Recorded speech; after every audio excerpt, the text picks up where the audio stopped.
बिस्मिल्लाहिर्रहमानिर्रहीम। 10th class unit number 10 smart syllabus में 3 theorems जो हैं इसमें इंक्लूड हैं। थ्योरम जो सा है थर्ड जो 10.13 है और इसके अलावा 4A और 4B। तो अभी हम डिस्कस करते हैं थ्योरम नंबर 10.13 और ये हमारा लेक्चर नंबर 10A है। स्टेटमेंट हमें ये कहती है कि two tangents drawn to a circle. अगर दो टेंजेंट्स ड्रॉ किए जाएं सर्कल के ऊपर, हम इससे पहले डिस्कस कर चुके हैं कि टेंजेंट क्या होता है। टेंजेंट कहते हैं एक ऐसी लाइन को जो सर्कल के बाहर से आती है और सर्कल को किसी एक पॉइंट से टच करती हुई गुजरती है, तो वो उसका टेंजेंट कहलाता है। मैं इसको एक्सप्लेन कर देता हूँ पेज के ऊपर। लेट्स सपोज ये हमारे पास मैं इस पर एक सर्कल ड्रॉ कर देता हूँ यहाँ पर कि हमारे पास एक सर्कल है, ठीक है, कोई कर्व है, कोई सर्कल है, जिस तरह से भी है। और हम यहाँ पे एक्सप्लेन कर रहे हैं टेंजेंट को, ठीक है। जैसे एक लाइन आती है इस तरह से बाहर से और इस तरह से आकर टेंजेंट सर्कल को किसी एक पॉइंट से टच करती हुई गुजर जाती है, जैसे यहाँ पर एक स्ट्रेट लाइन। तो ये जो सी लाइन है दैट इज कॉल्ड टेंजेंट। ये लाइन है, ये क्या कहलाएगी, ये टेंजेंट कहलाएगी। अगर ऐसी लाइन जो सर्कल के दो पॉइंट्स को टच करते हुए अंदर से गुजर जाए, ठीक है। अब ये लाइन ऐसी है जो बाहर से आ रही है फ्रॉम आउटसाइड और सर्कल का एक ये पॉइंट है और इस पॉइंट को टच करते हुए अंदर से होती हुई गुजर जाती है। तो अब ये टेंजेंट, यहाँ तो हमने टेंजेंट की बात की थी, सॉरी। तो ये जो लाइन है ये सीकेंट को शो करती है, सीकेंट, ठीक है। और एक और कॉन्सेप्ट हमने पढ़ा हुआ है जो लास्ट चैप्टर हमने कॉर्ड का पढ़ा था। हमने कहा था कि सर्कल के दो पॉइंट्स को मिलाने वाली लाइन वो क्या कहलाती है, वो कॉर्ड कहलाती है। इसको हम कॉर्ड कह सकते हैं। फिर हमने ये भी कहा था कि अगर सर्कल को मिलाने वाली लाइन अगर सेंटर से गुजर जाए, ठीक है, तो अब ये क्या कहलाएगी, अब ये कॉर्ड नहीं कहलाएगी बल्कि डायमीटर कहलाएगी। तो क्लियर हो गया। हमने यहाँ पर जो कॉन्सेप्ट सीखा है, एक तो टेंजेंट का सीखा है। टेंजेंट जो सी है एक ऐसी लाइन जो बाहर सर्कल के बाहर से आती है और सर्कल को किसी एक पॉइंट पर टच करते हुए गुजर जाती है, यह टेंजेंट कहलाती है। सर्कल के ऊपर दो पॉइंट्स को मिलाने वाली लाइन जो सी है वो कॉर्ड कहलाती है। और कॉर्ड अगर सर्कल के सेंटर से गुजरे तो वो डायमीटर कहलाता है।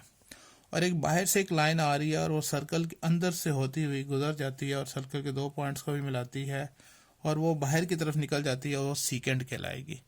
तो ये चार जो से हैं छोटे से कॉन्सेप्ट हमने यहाँ पे सीखे हैं। और एक और चीज़ वो भी हम साथ डिस्कस कर लेते हैं कि अगर सर्कल के सेंटर से सर्कल के ऊपर किसी एक पॉइंट को मिलाने वाली जो लाइन है, अब ये क्या कहलाती है, अब ये रेडियस कहलाएगा। ये रेडियस है। क्लियर हो गया। अच्छा, अब हमारा जो इस थ्योरम में जो कंसर्न है वो सिर्फ टेंजेंट से है कि टेंजेंट किसको कहते हैं। टेंजेंट एक ऐसी लाइन होगी जो सर्कल के बाहर से आएगी और सर्कल के एक पॉइंट को टच करते हुए बाहर ही गुजर जाएगी, ये टेंजेंट कहलाएगी, ठीक है। तो हम यहाँ पे डिस्कस कर रहे हैं थ्योरम हमारे पास जो है वो टेंजेंट से रिलेटेड है। कहता है two tangents drawn to a circle from a point outside it. Let's suppose मैं सर्कल के बाहर ये पॉइंट हम एक ले लेते हैं, ठीक है। इसको हम पी पॉइंट कह देते हैं। यहां से हम सर्कल पे टेंजेंट ड्रॉ करते हैं। टू टेंजेंट्स ड्रॉ करने हैं। एक यहां से हम सर्कल को किसी एक पॉइंट पे टच करते हुए लाइन जो गुजर जाएगी, जैसे यहां से, ठीक है, या इस पॉइंट पे उसने टच किया, तो ये जो टेंजेंट कहलाएगा पी ए, एक टेंजेंट हमने ड्रॉ कर दिया, ठीक है। इसी तरह से बाहर वाले पॉइंट से एक और टेंजेंट ड्रॉ किया जा सकता है और वो इस तरह से, ठीक है। इस पॉइंट को और इसको हम नाम देते हैं, सॉरी, इसको हमने ए का नाम देना था और इसको हम बी का नाम देंगे, ठीक है। पी ए और पी बी ये हमारे पास दो टेंजेंट्स हमने ड्रॉ कर लिए। तो कहता है कि two tangents drawn to a circle from a point outside it, circle के बाहर एक पॉइंट पी हमने ये लिया, यहाँ से ज़्यादा सर्कल पे दो ही जोन से हैं वो टेंजेंट्स ड्रॉ किए जा सकते हैं, इससे ज़्यादा नहीं। एक टेंजेंट हमने पी ए ड्रॉ किया और दूसरा हमने पी बी हमने दूसरा टेंजेंट ये ड्रॉ किया। तो अगली बात क्या कहता है, आर इक्वल इन लेंथ, ये हमने प्रूव करके दिखाना है कि वो जो दोनों टेंजेंट्स हैं यानी पी ए और पी बी ये लेंथ में दोनों क्या होंगे, वो इक्वल होंगे, ये हमने प्रूव करना है। ठीक है, तो ये हमारे पास एक सर्कल है जिसका सेंटर क्या है, ओ है। अच्छा, अब हम इसको डिस्कस करते हैं बारी बारी। सबसे पहले तो हमने ये बताना है कि गिवन हमें क्या है। ठीक है, हम गिवन लिख लेते हैं यहाँ पर, गिवन की हेडिंग में जी। गिवन क्या है हमारे पास, टू टेंजेंट्स हैं। ठीक है, और उन दोनों टेंजेंट्स को हमने डिस्कस करना है। एक टेंजेंट पी ए है और दूसरा टेंजेंट क्या है, पी बी। ठीक है, तो हम यहाँ लिखेंगे टू टेंजेंट्स। अब कौन से टेंजेंट्स हैं, एक है पी ए, लिखेंगे यहाँ पर पी ए, ठीक है, एंड पी बी। ठीक है, पी ए और पी बी आर ड्रॉन कहाँ से ड्रॉ किए हैं, from an external point P to the circle के ऊपर विद सेंटर O। समझ में आ गई? ये तो हमने गिवन में हमें बताया था, उसने कहा था two tangents drawn to a circle के ऊपर हमने ड्रॉ करने हैं फ्रॉम अ पॉइंट, एक ऐसे पॉइंट से जो कि सर्कल से बाहर है।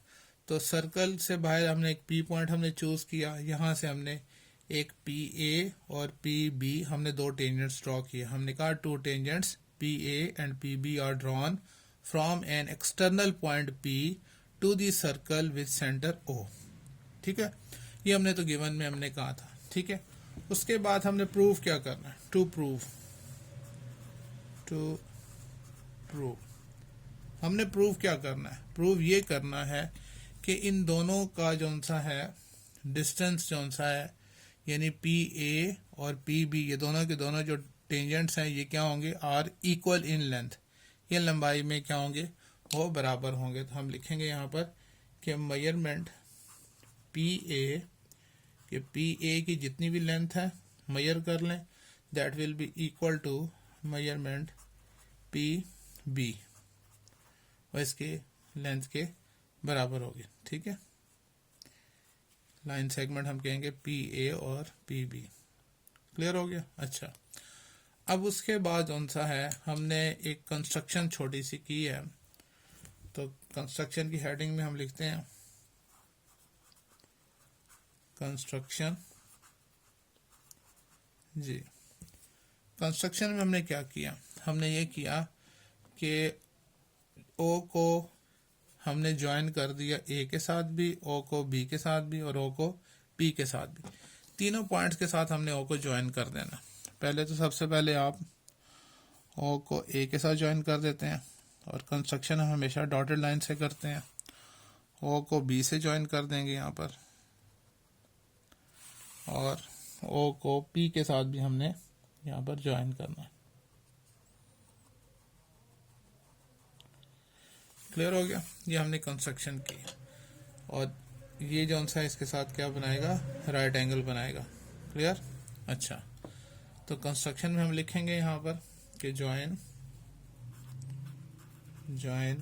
ओ with A B and P. ठीक है, तो हमारे पास कौन सी हैं, दो राइट एंगल ट्राइंगल्स बन जाएंगी। कौन सी, एक बनेगी ओ ए पी और दूसरी बनेगी ओ बी पी। तो ये हमारे पास दो राइट एंगल ट्राइंगल बन जाएंगी। तो हम साथ में लिख देंगे so that we form right angle triangles O A P and O B और पी। ठीक हो गया। अब हमने इसको करना है प्रूफ। तो प्रूफ के लिए हम एज यूजुअल उसी तरह से टेबल बनाया करते हैं प्रूफ के लिए, और उस टेबल की एक साइड पे हम स्टेटमेंट्स लिखा करते हैं और दूसरे स्टेटमेंट पर हम रीज़न लिखा करते हैं। ठीक है। तो यहाँ पर स्केल की मदद से हम टेबल बना लेते हैं जी। ये हमारे पास है, एक रो बना लेते हैं यहाँ पर। ठीक है। और एक स्ट्रेट लाइन, और हमारे पास 2 कॉलम बन गए। तो यहाँ पर लिखते हैं हम स्टेटमेंट्स, और उसके बिहार पर हमने यहाँ पर रीजन देनी है। ठीक है। अच्छा जी। अब देखें हमारे पास जो सी कंस्ट्रक्शन, हमेशा डिस्कशन में हम सबसे पहले कंस्ट्रक्शन को डिस्कस किया करते हैं, और हमारे पास क्या बने कंस्ट्रक्शन से 2 राइट एंगल ट्राइंगल्स हमारे पास बनी थी, हमने इनको डिस्कस करना है। हम यहाँ पर लिखेंगे इन राइट ट्राइंगल्स, कौन सी है, O A P correspondence to triangle O B और पी। ठीक हो गया। अच्छा, अगर हम सबसे पहले एंगल को डिस्कस करें तो ए पे भी 90 का एंगल बन रहा है और बी पे भी 90 का एंगल बन रहा है। तो हम लिख सकते हैं measure angle O A P is equals to measure angle O B P that is equal to 90 degree, क्योंकि इस पे भी 90 का एंगल बन रहा है, इस पे भी बन रहा है। तो हम यहाँ पे लिखते हैं कि measure angle O A P is equals to measure angle O B P which is equals to 90 degree. ठीक है। अच्छा, अब अगर आप देखें, अच्छा उसके बाद राइट एंगल ट्राइंगल्स के अंदर हम दोनों ट्राइंगल्स को प्रूव करने के लिए एक की हाइपोटेन्यूज और एक साइड दूसरी राइट ट्राइंगल की हाइपोटेन्यूज और कोरस्पॉन्डिंग साइड की कॉन्ग्रुएंट करते तो दोनों ट्राइंगल्स क्या होती हैं, कॉन्ग्रुएंट होती हैं। तो हम सबसे पहले जो सा है, ये जो ओ पी है राइट एंगल की जो ऑपोजिट साइड होती है वो हाइपोटेन्यूज कहलाती है। इस ट्राइंगल के अंदर राइट एंगल ए पर है, यानी 90 का एंगल ए पर है, और इसकी ऑपोजिट साइड क्या बनती है, ओ पी। और ओ बी पी में बी पर राइट एंगल है और इसकी ऑपोजिट साइड कौन सी बनती है, ओ पी। तो दोनों ट्राइंगल्स में ऑपोजिट साइड जो बनती है हाइपोटेन्यूज कहलाएगी, वो है वो ओ पी कहलाती है। तो हम यहाँ पे लिख सकते हैं कि hypotenuse line segment O P is equal to hypotenuse line segment O P. ठीक है। और ये दोनों में क्या है, ये कॉमन है। क्लियर हो गया। अच्छा जी, अब एक और साइड ले लेते हैं, यानी ओ ए, मेजरमेंट ओ ए वो इक्वल टू है मेजरमेंट ओ बी। हम लिखते हैं measurement O A is equals to measurement O B. ठीक है। और ये क्या है, रेडियस है, ये भी रेडियस, ओ ए भी रेडियस है, ओ बी भी रेडियस है। तो हम इसके रीजन लिख सकते हैं radii of the same circle. तो इस तरह से हाइपोटेन्यूज एक साइड को दूसरी राइट एंगल ट्राइंगल की हाइपोटेन्यूज एक साइड के कॉन्ग्रुएंट कर दिया, तो ये दोनों ट्राइंगल्स क्या होंगी, कॉन्ग्रुएंट होंगी। तो हम यहाँ पे लिख सकते हैं therefore triangle O A P congruent to triangle O B P. तो हम लिख सकते हैं इसका reason, hypotenuse side congruent to hypotenuse side. जब दोनों ट्राइंगल्स कॉन्ग्रुएंट हैं तो इसका मतलब क्या हुआ, इनकी कोरस्पॉन्डिंग साइड भी कॉन्ग्रुएंट होंगी, यानी मेजरमेंट पी ए जो सा है इज इक्वल टू होगा मेजरमेंट पी बी के।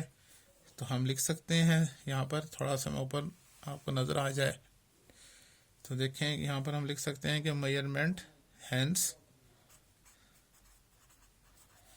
Measurement P A is equals to measurement P B.